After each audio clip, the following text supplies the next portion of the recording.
Is equals to 2 pi under root L upon G. ये आपने pendulum के time period का फॉर्मूला था ना। अब तुम लोग देखो, टाइम पीरियड लेंथ पे डिपेंड करता है, तो उन्होंने टाइम पीरियड को 1 कर दिया, तो उन्होंने कहा कि टाइम पीरियड को 1 करने पर जो भी लेंथ आपको मिलेगी धागे की, उसको आपने स्टैंडर्ड मान लेना है, किसका, 1 मीटर का। ये शुरू जमाने में इस तरह माना जाता था और इस तरीके से 1 मीटर को समझा जाता था। लेकिन फिर वक्त के साथ साथ पता चला कि भाई ये डेफिनेशन सही नहीं है, क्योंकि कभी कभार ऐसा होता था पेंडुलम की कोई और लेंथ भी ले लो तब भी वो हवा की फ्रिक्शन की वजह से टाइम पीरियड बन देता था। तो कुछ टाइम बाद ये स्टैंडर्ड गलत साबित हो गया। ठीक बात है, समझ में आई सारी बातें।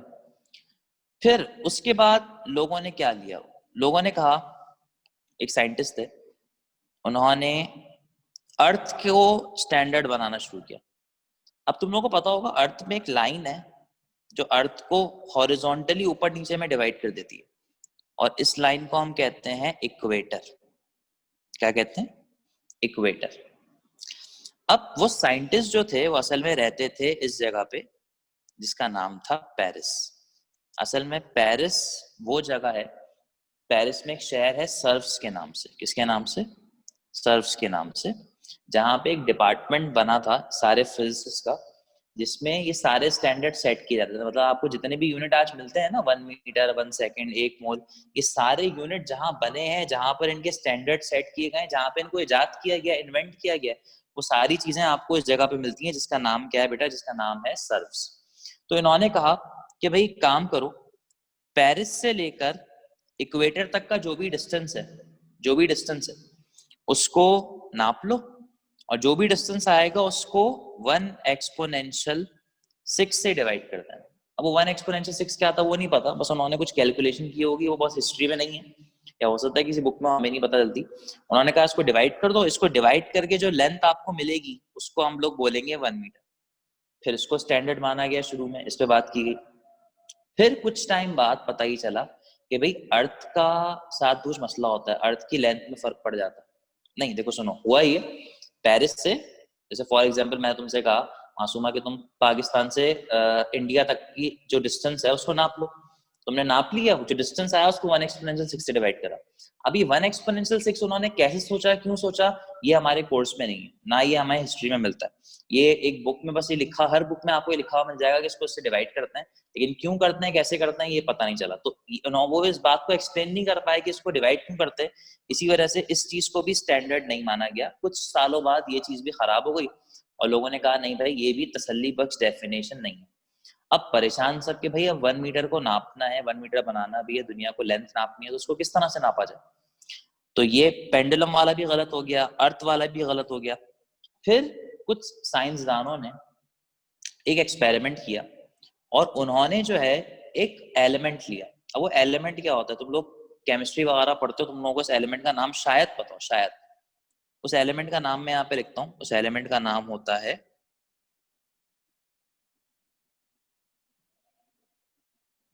हाँ भाई, उस एलिमेंट का नाम होता है क्रिप्टॉन। क्या कहते हैं, क्रिप्टॉन। ठीक है जी। अब क्रिप्टॉन जो होता है उसका अगर मैं सिंबल यहाँ पे लिखूं, तो क्रिप्टॉन का जो एटॉमिक सिंबल होता है वो आपके पास होता है Kr, और इसका जो मास नंबर होता है वो कितना होता है, सॉरी एटॉमिक नंबर होता है वो कितना होता है, 86 होता है। ठीक है, क्रिप्टॉन पढ़ा होगा, रेडियो एक्टिव एलिमेंट नहीं है, रेडियो एक्टिव जैसा है ये। अच्छा, क्रिप्टॉन एलिमेंट को उन्होंने लिया।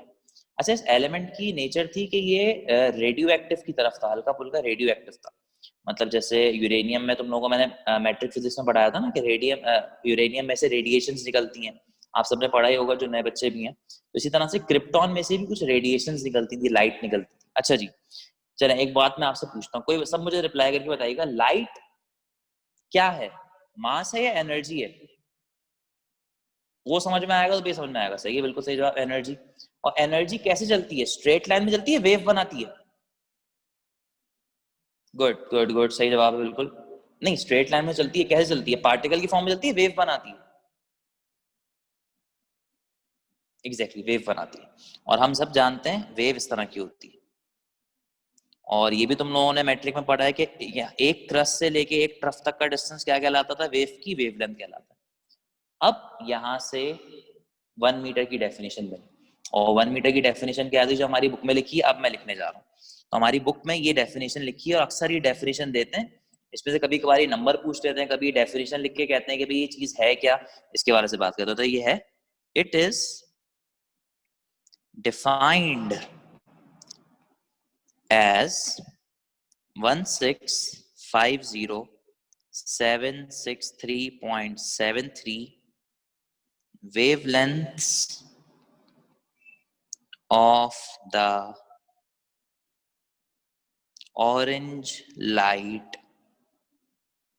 emitted by an atom of pure krypton is called 1 metre. हाँ भाई, अब जरा इस वैल्यू को पढ़ो, ये बहुत बड़ी वैल्यू है। यूनिट 10, 100, 1000, 10,000, लाख, 10 लाख। जब इतनी ज्यादा, ये सब बताऊंगा अभी, रुक जाओ, सब पता चलेगा, परेशान ना हो। जब इतनी ज्यादा लाइट की वेवलेंथ निकलेगी जिनको बनाना भी नामुमकिन है, लेकिन हमारे पास तो इंस्ट्रूमेंट्स थे ना, हमने उसको मेजर कर लिया। तो फॉर एग्जांपल ये वो सारी वेवलेंथ है, तो इस वेवलेंथ को अगर एक लाइन में रख दो और एक स्ट्रेट लाइन खींचो, तो वो जो स्ट्रेट लाइन खींचेगी उसको स्टैंडर्ड बनाया किसका, 1 मीटर। आई बात समझ में? तो ये स्टैंडर्ड था। तो असल में जो पीला वाला स्केल होता है ना, वो असल में उसकी लेंथ यहाँ से उन्होंने ली है, उन्होंने एक जगह क्रिप्टॉन रखा और उन्होंने मीटर लगा दिया जो काउंट करता था। उसमें रेडिएशन नहीं, मीटर ने काउंट करना शुरू कर दिया, 1 2 3 4 5 7 8। जैसे ही मीटर की रीडिंग इस नंबर पे आके रुकी, तो उनको एक एप्रिशिएबल अमाउंट ऑफ लेंथ मिल गई, जो ना तो बहुत छोटी थी ना तो बहुत बड़ी थी, बल्कि दरमियानी लेंथ थी। उस लेंथ को उन्होंने नाम दिया किसका, 1 मीटर।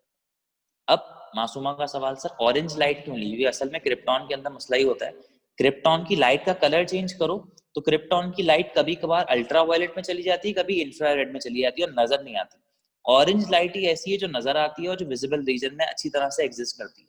इसी वजह से हम इसको जो है ऑरेंज लाइट का स्टैंडर्ड मानते हैं। ठीक बात है जी। तो बेटा ये है पूरी डेफिनेशन जो आपको समझनी हो, मैंने उसको समझाया। ये एक स्टैंडर्ड है जो हमें मिला और हमें याद करना पड़ता है। अब आप बोलेंगे सर यही नंबर क्यों लिया, इसके अलावा क्यों नहीं लिया? ले सकते थे, लेकिन उनको लगा होगा भाई ये नंबर एक ना तो बहुत छोटा नंबर है ना तो बहुत बड़ा नंबर है, तभी उन्होंने इसको एक्सेप्ट करके एक स्टैंडर्ड बना दिया। स्टैंडर्ड बनाए जाते हैं, रूल्स बनाए जाते हैं, हम उनको पढ़ सकते हैं, उन पे बहस नहीं कर सकते, वही चीज कहानी है। तो ये डेफिनेशन है और इस नंबर को याद करने की जरूरत नहीं है, लेकिन इस नंबर को एक तरह से देख लो, 1650763। ये नंबर अक्सर एमसीक्यूज में आ जाएगा और ये पूछेंगे ये नंबर किस चीज का स्टैंडर्ड बताता है, तो जवाब आएगा 1 मीटर का स्टैंडर्ड बताता है। ठीक है, इंशाल्लाह जब अगले हफ्ते मैं तुम लोगों को इसमें एक एमसीक्यूज का टेस्ट रख दूंगा फटाफट, उसमें सारी चीजें हाथ के हाथ आपसे पूछ ली जाएंगी। ठीक है भाई, क्लियर बात है? क्रिप्टॉन लेजर टाइप का एलिमेंट है क्या? नहीं, लेजर टाइप का नहीं है, रेडियो एक्टिव टाइप का क्रिप्टॉन। वो सुपरमैन उसमें था ना, वैसा वाला है एग्जैक्टली। उसमें देखा लाइट निकलती थी, क्रिप्टॉन से बनता था वही। हाँ, मैन ऑफ स्टील है। ये देखो डेफिनेशन याद नहीं है इन लोगों को, मैन ऑफ स्टील याद। ठीक है भाई, 1560730.70 वेवलेंथ, मतलब इतनी वेवलेंथ निकलेगी, तो इतनी वेवलेंथ जो लेंथ कवर करेंगी, मतलब ये सारी इतनी सारी वेवलेंथ नहीं, इन्होंने जो लेंथ कवर की होगी उसको हम 1 मीटर कहते हैं। ठीक है मासूमा, नंबर तुमने सही लिखा है, इसके सामने वेवलेंथ लिख दो बस। सही है भाई, ठीक है, क्लियर है, आगे चलें। तो this is what we call 1 metre. लिख लिया अभी, कॉपी कर लिया। अब जरा अच्छी अच्छी कहानी है, सुनो, आगे चलू ना? हाँ भाई, ठीक है। अब इसके बाद हम लोग आए 1 किलोग्राम। अब किलोग्राम क्या होता है? वो 1 किलोग्राम का बट्टा नहीं होता, वो अक्सर सब्जी वालों के पास होता है, सब चीजों पे होता है, उसे 1 किलोग्राम कहता है। अब सवाल वही है मेरा कि भाई उनको कैसे पता कि इतना लोहा जमा करोगे तो 1 किलोग्राम बनेगा? कैसे पता? स्टैंडर्ड सेट किया होगा किसी ने कि भाई इतना वजन जो होता है उसका स्टैंडर्ड था। अब इस पे भी बड़ी अच्छी अच्छी कहानियां, आओ सुनाता हूँ। सबसे पहले जब 1 किलोग्राम की बात की, हाँ सही कह रहे हो, तकरीबन ऐसी करें। उन्होंने करा क्या, उन्होंने ये काम भी किसके अंदर हुआ? पेरिस में हुआ, पेरिस सर्व्स में। ये सारे काम सर्व्स में ही होंगे। एक आदमी ने कहा कि भाई आप एक कंटेनर लें जिसका वॉल्यूम कितना हो, 1 लीटर हो, और उसके अंदर भर दें भैया पानी, और इसको वेट बैलेंस होता है तराजू, उस पर रखें। तराजू पे रख के इसका वेट निकालें, इसका मास वेट निकालें, तो इस वक्त आपको जो मास यहां से मिलेगा उस मास का जो स्टैंडर्ड है वो बोला जाएगा 1 किलोग्राम। सर्व्स कुछ भी नहीं है, सर्व्स पेरिस का एक शहर है जहां पर ये सारे, एक डिपार्टमेंट है जहां पर ये सारे चीजें की जाती हैं। जैसे एनईडी कराची का एक यूनिवर्सिटी है, जिस पेरिस में सर्व्स एक जगह है जहाँ पे यूनिवर्सिटी बनी हुई है, इसका एक रिसर्च डिपार्टमेंट है जहाँ पे सारे काम किए जाते हैं। 1000 एक स्टैंडर्ड है ना, ये भी आगे चल के पता चलेगा तुम्हें। अच्छा भाई 1 किलोग्राम हो गया, तो ये स्टैंडर्ड था कि भाई एक लीटर का कंटेनर लो, उसके अंदर पानी भरो, उसका जितना वजन आपको मिलेगा, जितना मास आपको मिलेगा, वो 1 किलोग्राम को सेटअप करता है। सही रहा, ठीक रहा। अच्छा एक चीज और, इस वक्त पानी का टेम्परेचर उन्होंने फिक्स कर दिया था कितना, 0 डिग्री सेंटीग्रेड। सही है भाई, ये हुआ। अब 0 असल में ना तो गर्मी होती है ना तो सर्दी होती है, नॉर्मल टेम्परेचर, बर्फ की तरह सो जाता अपना। शुरू में सही रहा, ठीक रहा, लेकिन फिर उनको पता चला कि अगर पानी का टेम्परेचर 0 के बजाय 4 डिग्री ले जाओ, तो तुम्हें पता है 4 डिग्री पर पानी की डेंसिटी मैक्सिमम होती है, याद है, एनामोलस एक्सपेंशन ऑफ वाटर। तो उनका जो 1 kg था वो 1.2 समथिंग कुछ हो गया, चेंज हो गया। बस यहाँ पे मसला आ गया। तो फिर लोगों ने कहा कि नहीं भैया ये काम नहीं हो सकता, ये स्टैंडर्ड खराब है। यानी कि ऐसा मास जो टेम्परेचर चेंज करने पर बदल जाए वो मास ही क्या, बेकार है, घटिया। चलो भाई फिर मेहनत जाया हो गई। अब फिर कुछ दिन वेट किया। फिर एक साइंटिस्ट आए, उन्होंने एक प्रपोजल दिया, उन्होंने एक स्टैंडर्ड बनाया, उन्होंने इस चीज को लिया, प्लैटिनम। प्लैटिनम सिल्वर कलर का होता है, सिल्वर, सोने, पहले इसकी कीमत सोने से भी ज्यादा थी।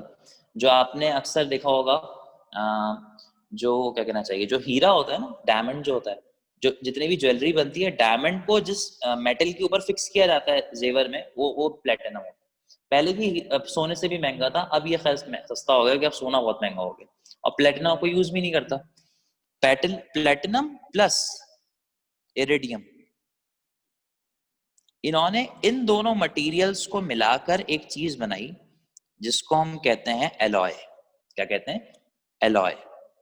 क्या कहते हैं, एलॉय। कोई मुझे बता सकता है, केमिस्ट्री में पढ़ के आते हो तुम लोग 9th केमिस्ट्री में, एलॉय क्या होती है? हाँ भाई, सुभान, अब्दुल्ला, एहसन, आयशा, हुदा, हुजैफा, माहम, मासूमा, नबीहा, ओवैस, और कौन रह गया भैया, Mustafa.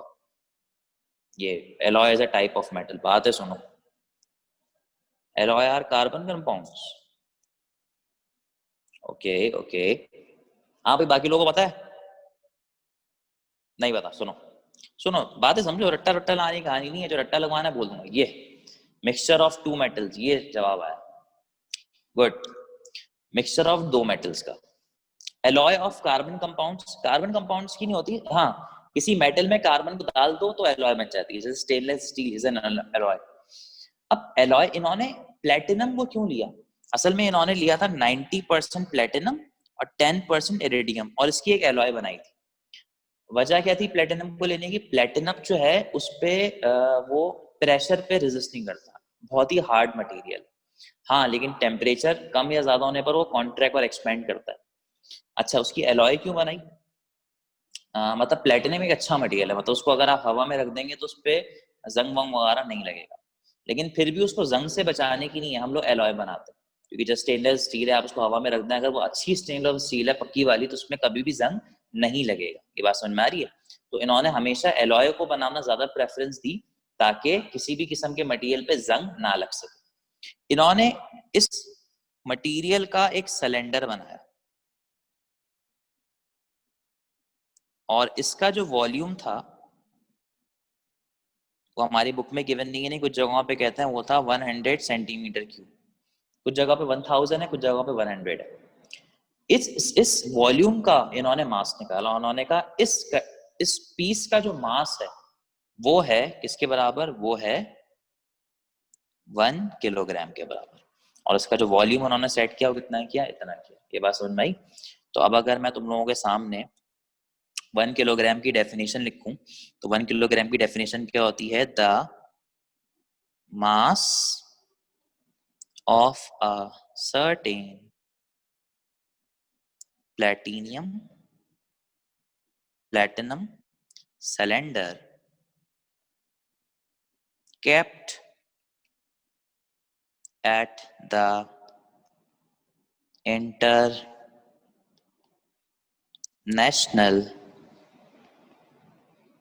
Bureau of Weights and measurements